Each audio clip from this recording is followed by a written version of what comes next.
Anong mensahe ang kailangang marinig ng mga Aries sa period na to? Pwedeng nangyayari na itong magiging reading natin or mangyayari pa lang.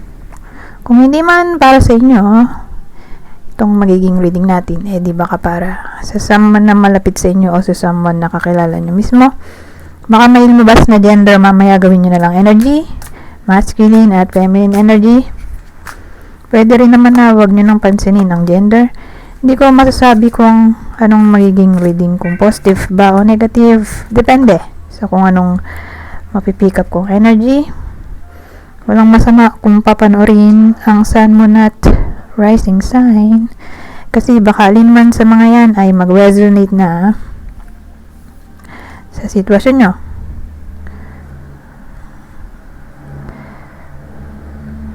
Ayusin ko lang sandali itong ilaw. Meron tayong 7 of Wands. Double 7. Chariot.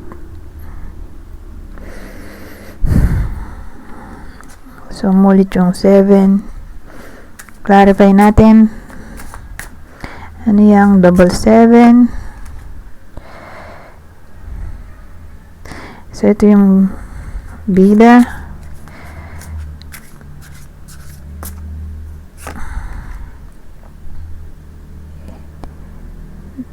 So, double 7, kinlarify ng Knight of Candles.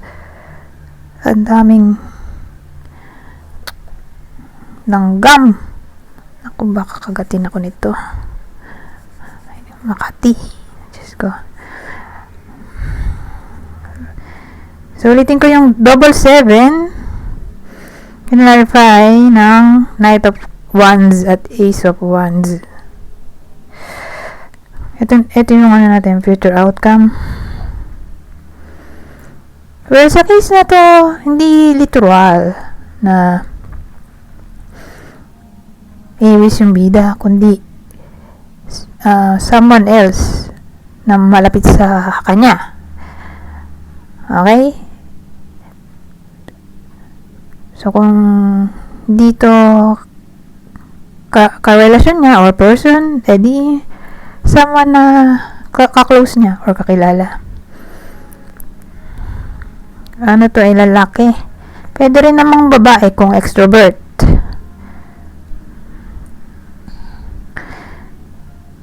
Ngayon,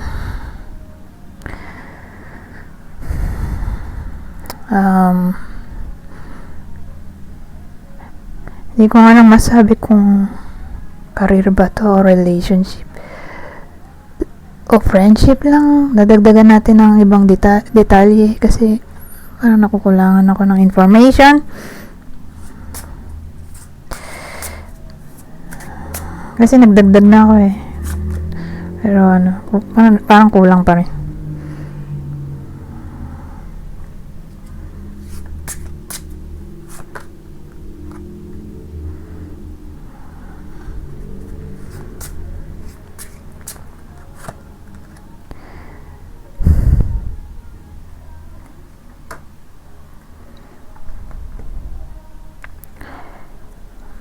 Wala rin naman. Ay, meron. Ito.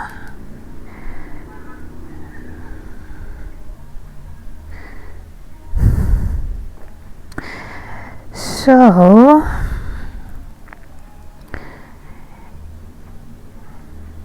ano to eh, connection. Para to sa mga single na may napupusuan. May crush sila, in short. Or regardless kung ex ba yan o someone. Pero, again, dito literal na Aries, kundi person niya mismo, or let's say crush niya, ex, or anyone na malapit sa kanya, basta lalaki. O pwede rin babae kung extrovert nga. So, again, ang dating kasi may nagugustuhan siya eh. Kaya lang kasi yung gusto niya may iba na, or sabihin natin may other option yung nagugustuhan niya.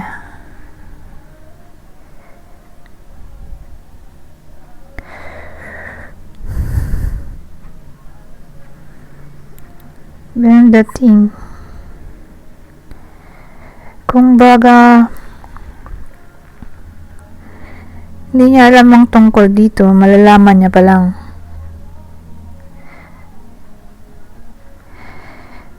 So, yun yung mensahe mula sa universe or spirit guides. Yun yung papaalam sa period na to na mag-move on na lang dun sa crush niya or ex. Kasi nga, mukhang may type pa siyang iba, at lalo't nandito tong Ace of Wands na may spark, pero hindi spark sa kanya kundi spark sa ibang tao. So again, more like may someone else or other option yung crush niya, o attached pa rin yung crush niya or ex sa ex niya rin. Okay, ganon.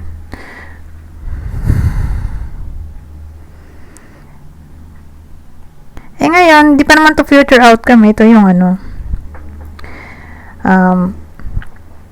nangyayari or mangyayari pa lang sa period na to. Na, yun nga, kakaroon ng awareness through intuition, signs, ganyan. Repeated numbers. So, ganun, dun ipapaalam ng universe o ng spirit guides yung information tungkol dito. Or regardless kung paano paraan, basta ganyan. Malalaman na lang sa paraan na bibigay sa kanya ng universe. Ngayon, double ace pala, no? Pero hindi naman kasi ito related dito. Dito ay dito. So, ano kaya itong Ace of Pentacles. Ito Ace of Wands. Ito Ace of Pentacles. So again, mukhang may dinidesire pang iba yung nagugustuhan ng person ng Aries, or kundi man literal na person to ng Aries, ay someone na malapit sa kanya na lalaki or extrovert nga, or crush niya to, or ex. Basta hindi to literal na sitwasyon ng Aries. Ngayon, ano tong Ace of ano ba to? Pentacles. Gawin na nating dalawa, since dalawa rin to.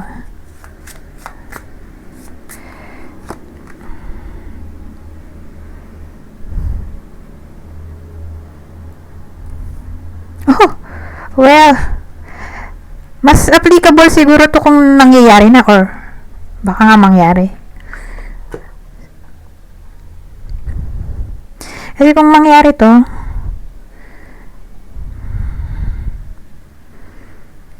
kasi may opportunity. Sabi ko nga, opportunity pa, may ibang nagugustuhan yung person ng Aries, or kung dito literal nga person mismo ng Aries, regardless kung sino yan, ex or crush. Grabe din kung tawag dito, kung current partner to, pero hopefully hindi nakasama yung current partner, para lang to sa mga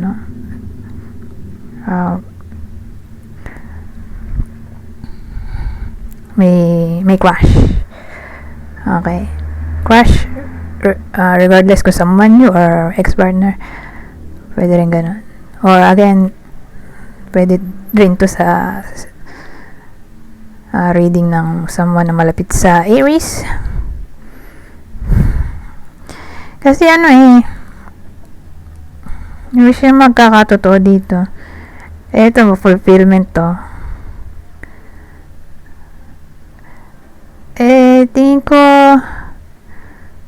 Kung yun ang wish niya na maging sila, pwede rin naman dito, or wish ng bida dito ay mawala na yung other option at maging close sila nitong person niya. Posible dito. So, again, depende kung anong wish. Kasi wish to. Wish din nga rin to eh. Di lang pala 9 of cups yung wish, kundi 10 of cups din. Ano lang kasi ang difference ay sa 9 of cups ay wish alone. Wish mo para sa sarili mo na nagkatotoo. Ngayon, itong 10 of cups, wish na magbe-benefit ang maraming tao. Or wish na pwede mo i-share yung happiness mo sa ibang tao. Ganon. So, okay, pare silang wish. 9 at 10 of cups. Base sa nabasa ko. Kasi ano to, ultimate fulfillment nga. Happiness. Happiness din naman to. Star kasi wish din, literal na wish. Healing. So, or clarity. Inspiration. Maraming meaning. So, again, happy ending to. Regardless kung anong gustong ending ng bida dito. Mukhang yung magmamanifest dito. Since nandito rin naman yung Ace. Ace of Pentacles, minabasa ko na manifestation din yung meaning niya. Bukod sa opportunity,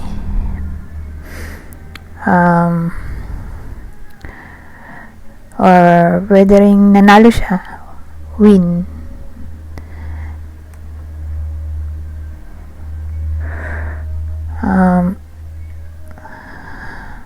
Prosperity. Ayan. Basta maraming meaning. Pero overall, mukhang happy ending.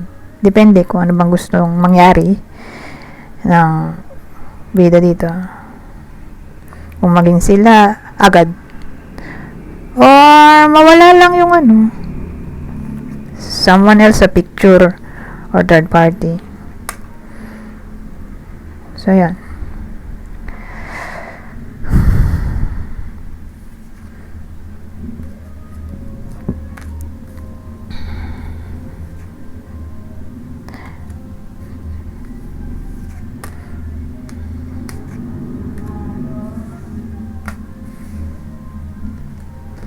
Maganda naman yung naging ending. Ito yung possible partner.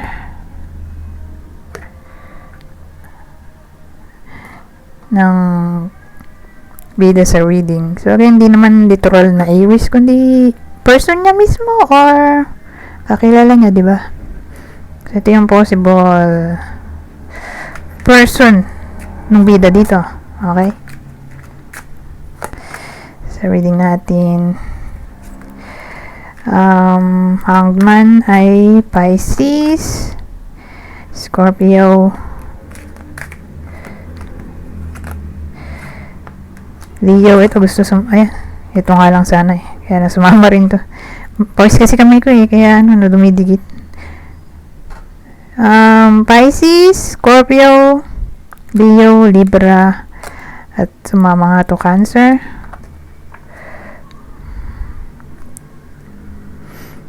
Parang may init na. Parang nadadama ko na agad ang summer. Oh my God.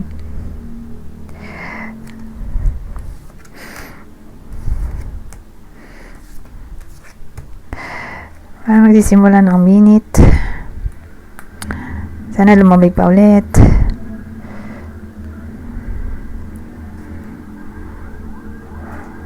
Ngayon. Dito naman tayo sa susunod. Pang masasabi nito.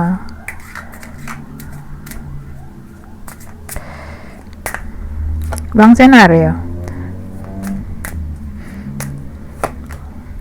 Para may ibang energy, hindi ba kong deck? Sabi, laughter reflection. So, ang dating sa akin,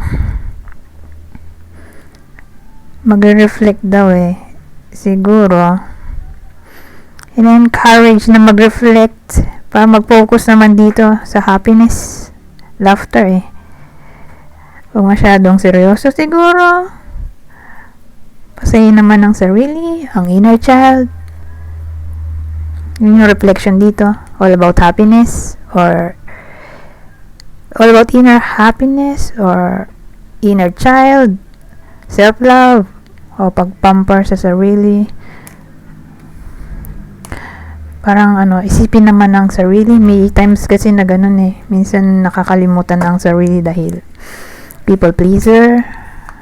So pag people pleaser, palaging una ang ibang tao kaysa sa sarili.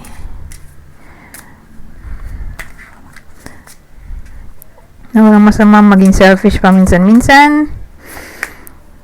Yung reflection doon ngayon. Frog. Hummingbird. Wonder. Well, sa period na to, mapapaisip-isip ang iba sa inyo na maglinis. Depende kung anong maiisip ng iba sa inyo. Maglilinis daw eh. Baka wala pa sa atin, biglang maisip maglinis ng bahay, maglinis ng office, ng bakuran, or kung dito literal na paglilinis ng gamit, baka paglilinis ng friends list, diba? Minsan ganun eh, friends list, paglilinis ng mga toxic na tao sa buhay, or kung di man literal na tao, di baka sitwasyon, memories. Yun yung mapapaisip-isip ang iba sa inyo tungkol sa pag-let go o pag-declutter or literal na paglilinis.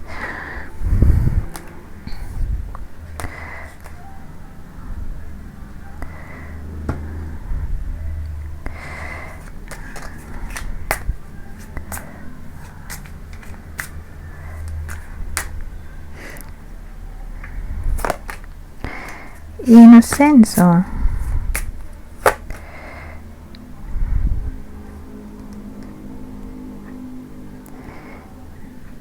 Innocence, a turtle piece of a race.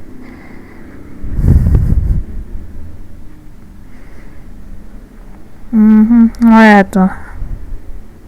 Naisip ko yung innocence, face of a race. Siguro applicable to sa mga first timer,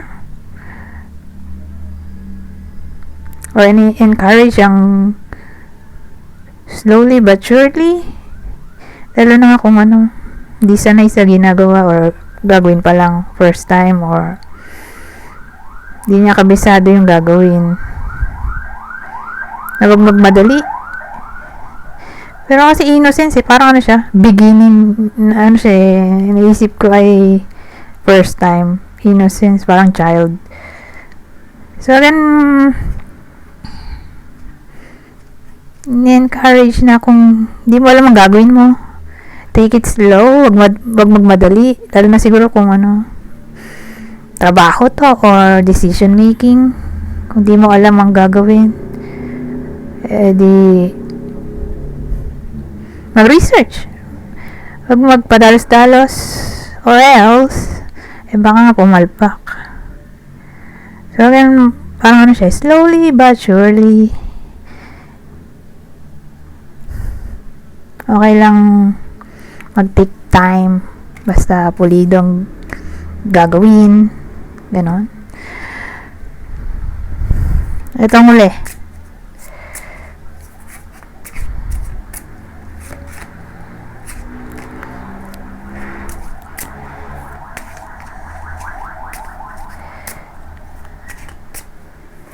ayan, naging pa, tatlo. Devotion, ang cute ng aso. Ang cute ng mga animals. Gusto ko yung ganyan. Kaya lang kasi boring sa iba. Pero sa akin, gusto ko yung mga ganyan. Hayop, puro hayop. Nag-enjoy akong tingnan. So sabi dito, polar bear, powerful allies, springbok, enthusiasm, dog devotion.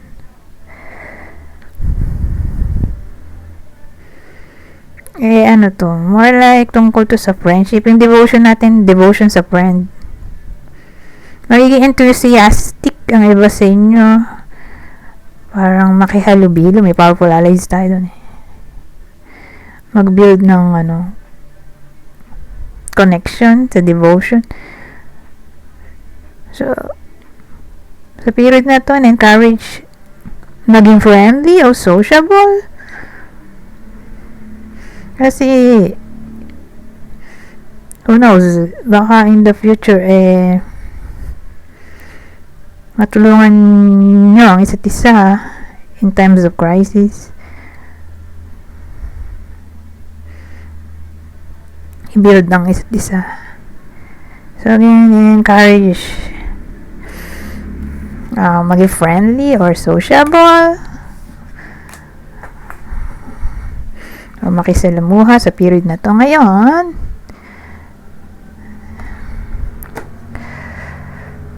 dito naman tayo sa susunod. Ano pang masasabi nito?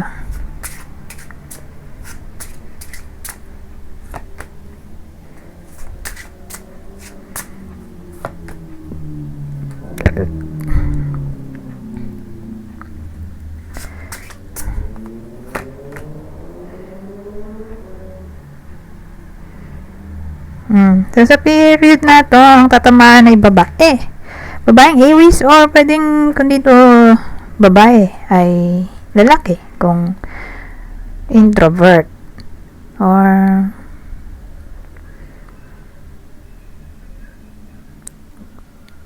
baka may babaeng tao na may encounter ang iba sa inyo.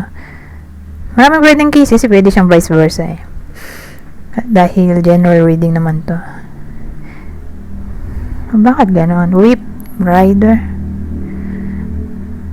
Kasi mukhang may conflict dito, pero tingin ko mas applicable to sa nangyari na parang nagkaroon ng misunderstanding, conflict, arguments.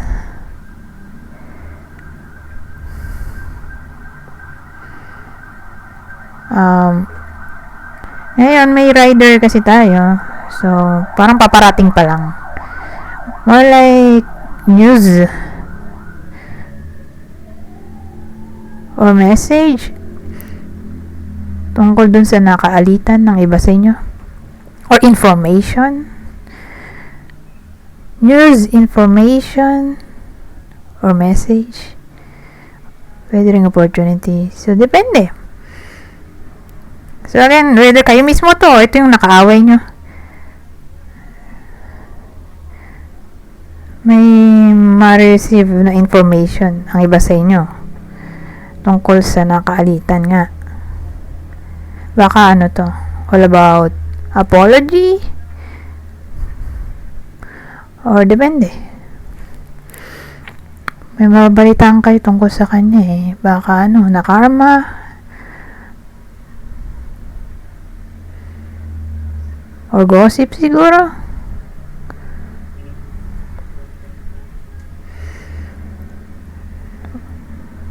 Or wala pa sa atin, bigla kayong i-approach.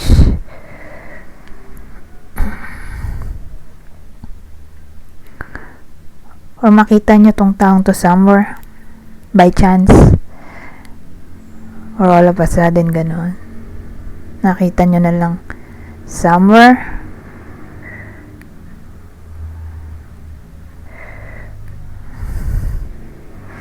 Ngayon, ibang case sabihin natin hindi yan arguments. Sabihin natin may parcel ang iba sa inyo. For some reason may problema yung parcel, baka butas or mali yung pinadala or na-delay sa schedule, parang parcel or anything na marireceive ng iba sa inyo. Baka pinadeliver, binili. Parang may problema dito sa whip. May siya, conflict. May conflict dun sa binili or ipapadala sa iba sa inyo.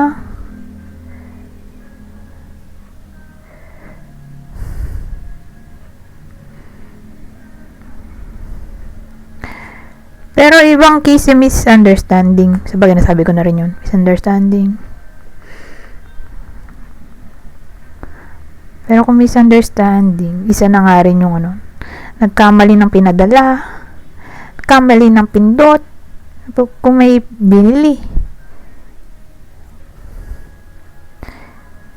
Pero kung siya, ni-refund na, let's say, ni-refund, ni-report, may news na tungkol doon. So, anything na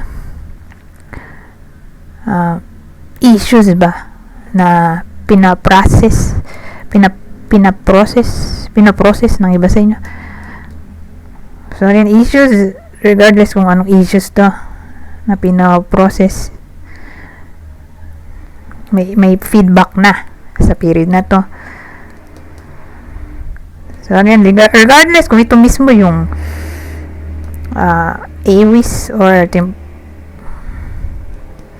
person niya or sa kanya manggagaling yung message or ito yung nakaaway niya. So, may tayo woman.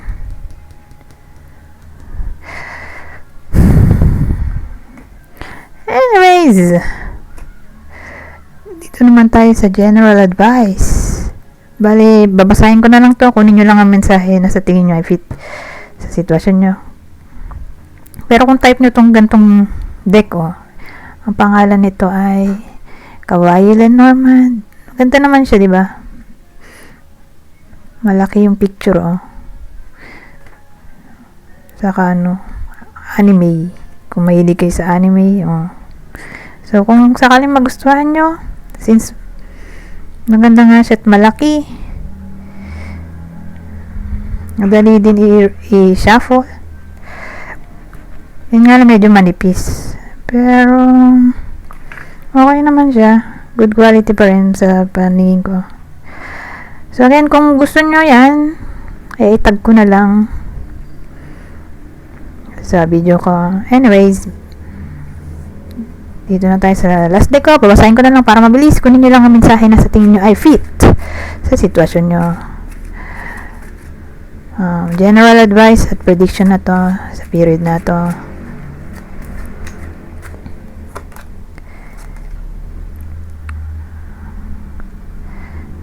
Kaya lang, basado ba?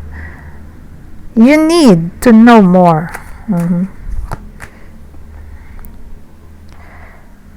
Eto, divert your attention.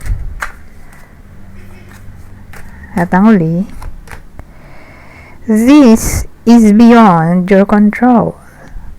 Anyways, hanggang dito na lang. Goodbye for now.